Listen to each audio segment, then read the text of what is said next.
Have you ever known, Jerry has talked to Esther, he had a lot of life before they came together. And he was in the circus as a teenager, and then he was in show business for years, and he was on the road constantly and surrounded by all kinds of different people. And he spoke frequently about the roughness of the environment and how he readied himself to protect himself. He was very fierce. He knew that there could be those who would come to fight, and he had to be ready for it and to give it everything he had when it did come. And for a period of his life, there was hardly a day that he did not have an altercation and come to physical blows with someone in his quest to make the world a better place. After all, don't you make the world a better place by beating the hell out of anyone who's trying to do the opposite?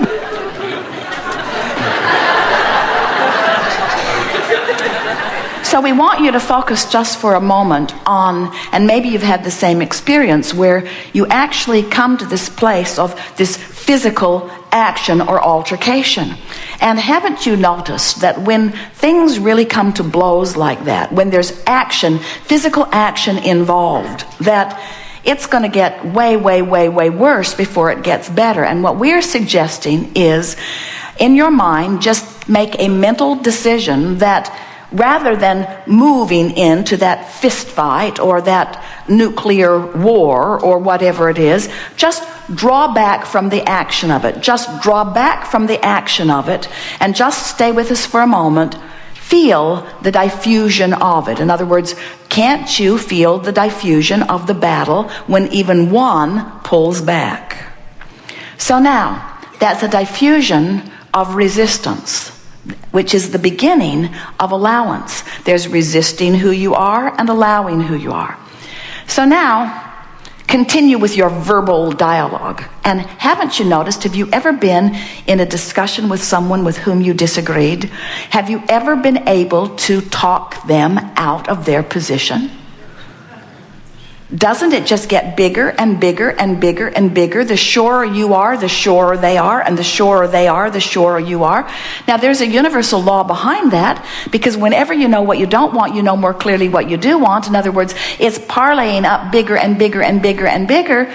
But we're just saying, and we know you've noticed that verbal battle never gets resolved. It just gets bigger and bigger and bigger. In fact, it usually leads to the physical stuff if you let it go far enough, but we're moving the other way. So you withdrew the fists, and now you've decided to shut up. You've decided to just stop the commentary with the intention of diffusing the resistance. Now, we know some of you are thinking, but Abraham, I was right. I was right. And we remind you, we know you were right. We'll give that to you. You were right. We know you think you were right. We know it felt like you were right. We'll give it to you. You were right. But remember, the criteria is not, is it true or am I right? The criteria is, how does it feel? So we want you to feel the diffusion that happens when you stop offering your fists, and more diffusion that happens, more releasing of resistance happens when you stop offering the words. But you're still thinking about it, aren't you? You're still thinking about it. In fact, you're going to bed thinking about it, and you're waking up thinking about it, the injustice of it. You really wish that you just obliterated them when you had the chance. Now, think about withdrawing those thoughts. Now, this is the thing that we really want you to understand. We've never known anyone who could really turn their attention away from an active vibration, because it's an active vibration. Someone said, it feels like my thoughts are thinking me. So we want to help you to give yourself the benefit of the doubt and let yourself off the hook by acknowledging that when you've got something going on and it's really active in your vibration, you're thinking about it a lot, because you've been offering the vibration, you've trained yourself into the vibrational frequency of that, so that thought is showing up. Just like someone to fight with showed up in Jerry's experience every day when he was taking all of those jiu-jitsu and all of those different self-defense. The more prepared he was for it, the more of it came to him. It does to anyone. The more clever you get in your argumentative debate, the more people to debate will come to you. Law of attraction just brings it. So you have to decide, and this is the thing that we really want you to understand, is that when you decide that you're trying to strike your pose of harmony with the new and expanded version of you, with the lifestyle that you've put into your vortex, when you decide that you're going to turn your attention in the direction of who you really are and what you really want, in your attention to something else, that vibration begins to fade away. So what we're really saying to you is that creation is about training yourself into vibrational patterns. And in the same way that Jerry made a decision finally, this fighting business is getting me nowhere. He decided that he was not going to fight anymore. And almost from the moment that he made that decision, not one other fight presented itself to him, because he deactivated it from his vibration enough that it stopped coming. And we are proclaiming to you that you have the ability to deactivate all unwanted things in your vibration. But the only way that you can deactivate unwanted things is to make a decision about what you are going to activate. And the thing that makes it tricky for you is you cannot do it all at once. You can't just stop thinking about that. That's why we're sort of breaking it to you gently. We know most of you are not out there having fist fights, but we want you to think about action being an extreme vibrational patterning. By the time you're offering action about something, you've got a strong vibrational pattern going. And you've got a lot of strong vibrational patterns that serve you, but you have some vibrational patterns that don't serve you too.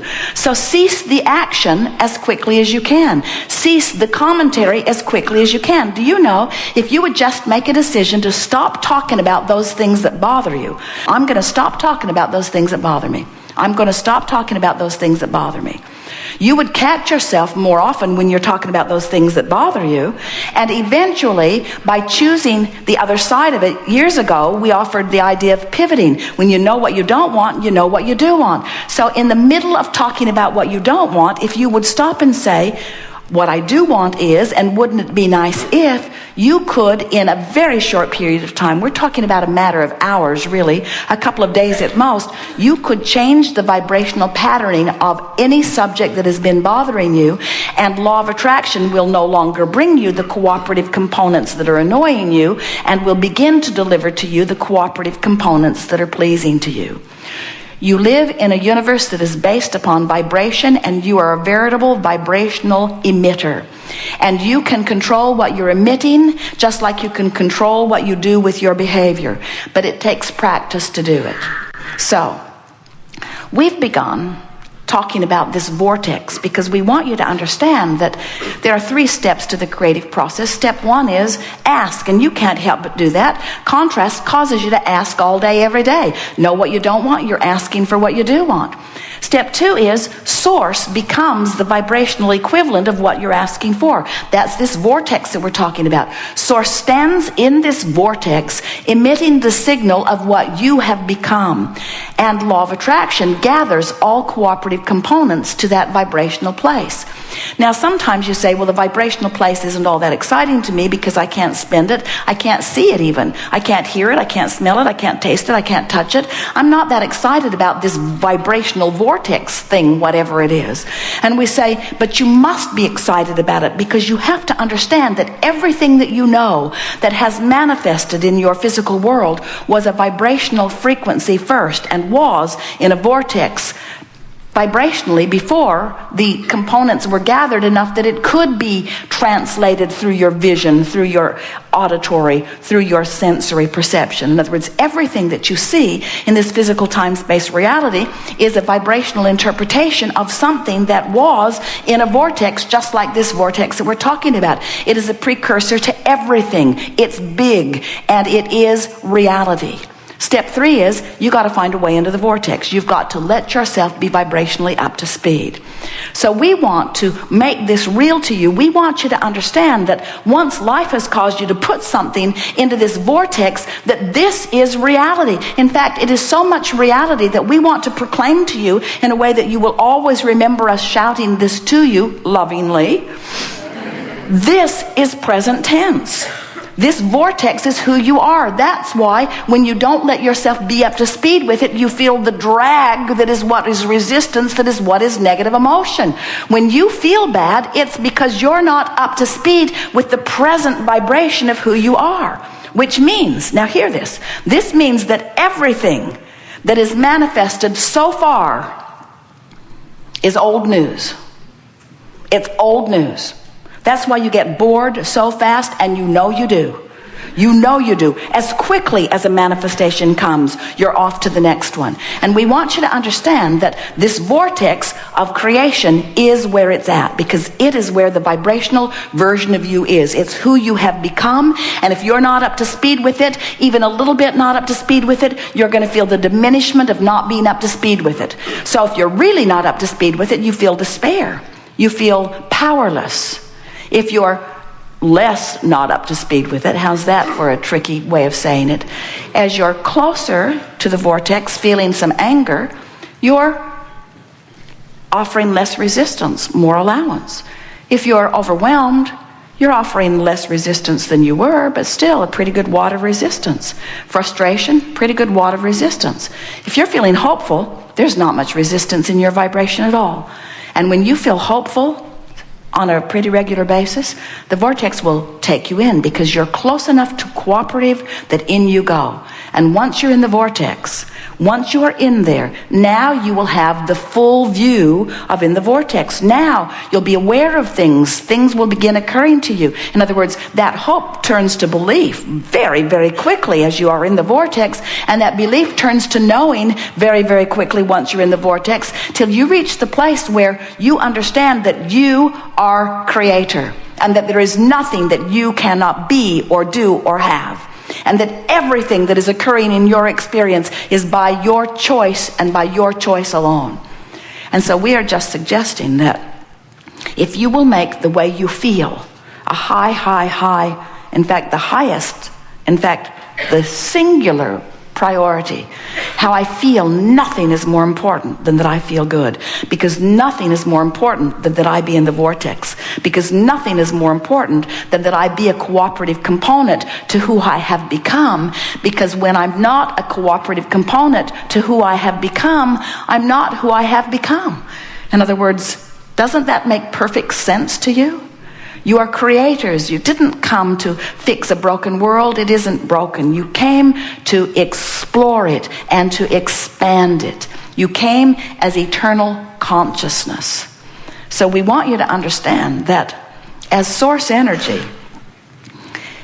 as we see you here in your physical experience, and you are giving birth to all kinds of new rockets of desires, we embrace those rockets and we hold steadily to the new place that you have carved out.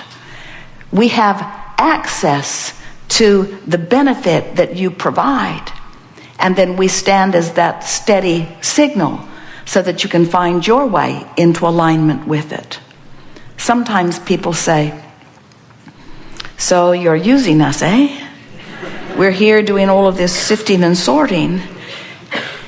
Sometimes they say, well, Abraham, why don't you come and be physical? Why don't you come and be physical? And we so want you to understand that that which you are is that which we are, and that which we are is that which you are. In other words, there is not a separation between us other than the temporary separation that you provide when you stand in negative emotion. In other words, it's all by your choice of thought that you hold yourself far too long outside the vortex. So, we are eager to talk with you about anything that is important to you. We're going to offer everything that we can offer to coax you in the direction of your vortex. We stand in complete, never-ending appreciation for wherever you are standing, because we reap the benefit of everything you ask for. So some might say we do have the better end of this stick, because we stand in the place getting to receive the benefit of all of your sifting and sorting and expanding. But we want you to understand that this vibrational place where we stand, this place of love always, this place of constant knowing and appreciation, this place of riding the fastest wave into the new realm of expansion, it's there for you too. In other words, you get to ride these rockets.